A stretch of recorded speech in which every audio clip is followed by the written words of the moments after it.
আল্লাহ সুবহানাহু ওয়া তাআলা যদি আরশে বা সপ্তম আসমানে না থাকেন, তাহলে হুজুর পাক সাল্লাল্লাহু আলাইহি ওয়াসাল্লামের সাথে সাক্ষাৎ করার জন্য কেন তাকে ওখানে নিয়ে গেলেন?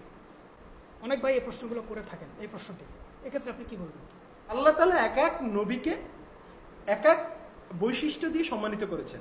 এক একটা নবীর জন্য সাক্ষাতের জন্য কথা বলার জন্য এক একটা স্থান নির্ধারণ করে দিয়েছেন। ওনাদাইনাহু মিন জানিবি তুরিল আইমান, তুর পাহাড়ের ডাইন দিক থেকে আমি মুসা আলাইহিস সালামকে ডেকেছি।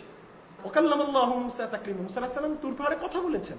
তো এর দ্বারা বোঝা যাচ্ছে যে আল্লাহ তাআলা এক এক নবীকে এক এক জায়গায় কথা বলার জন্য সাক্ষাতের জন্য সম্মানিত করেছেন। ইউনূস আলাইহিস সালামকে সম্মানিত করেছেন মাছের পেটে নিয়ে, মুসা আলাইহিস সালামকে সম্মানিত করেছেন কোথায় নিয়ে? তুর পাহাড়ে নিয়ে। রাসূল সাল্লাল্লাহু আলাইহি ওয়াসাল্লামকে সম্মানিত করেছেন মিরাজে নিয়ে। তো এভাবে রাসূল সাল্লাল্লাহু আলাইহি ওয়াসাল্লাম এই হাদিস দিয়ে বুঝালেন যে এক এক নবীকে এক এক পদ্ধতিতে সম্মানিত করেছেন, একটাকে আরেকটার উপর তুলনা করা দরকার নেই।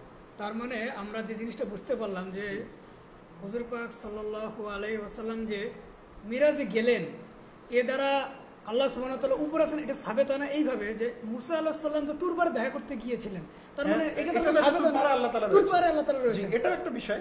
হ্যাঁ, আপনাকে আরেকটা দলিল আমি দিতে পারি, স্পষ্ট দলিল, যে ইব্রাহিম আলাইহিস সালাম যখন ফিলিস্তিনের উদ্দেশ্যে গিয়েছিলেন তখন বলছেন যে ইন্নী যাহিবুন ইলা রাব্বি, নিশ্চয় আমি আমার প্রভুর দিকে যাচ্ছি।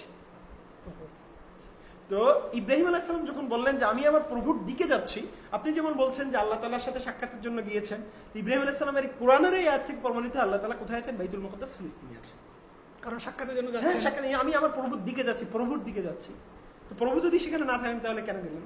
এখানে সরাসরি দিকের কথা উল্লেখ করেছেন। দিকের কথা উল্লেখ রয়েছে। তো আপনি যদি উপরে যাওয়ার কারণে উপরের দিক সাব্যস্ত করেন, তা আমি ইব্রাহিম আলাইহিস সালামের এই কথা থেকে বলতে পারি যে আল্লাহ তাআলা উপরে নয়, কোথায় আছেন? বাইতুল মুকাদ্দাসের দিকে রয়েছে। ওনাদের কথা অনুযায়ী, হ্যাঁ, ওনাদের লজিক অনুযায়ী এটা বলতে পারি আমি, কিন্তু আমরা তো এটা বলি না। জি, অবশ্যই আমরা এটা বলি না যে আল্লাহ সুবহানাহু ওয়া তাআলা কোনো নির্দিষ্ট স্থানে রয়েছেন। আমরা সবসময় বলি যে আল্লাহ তাআলা বিদ্যমান রয়েছেন, আল্লাহু মাওজুদুন বিলা মাকান।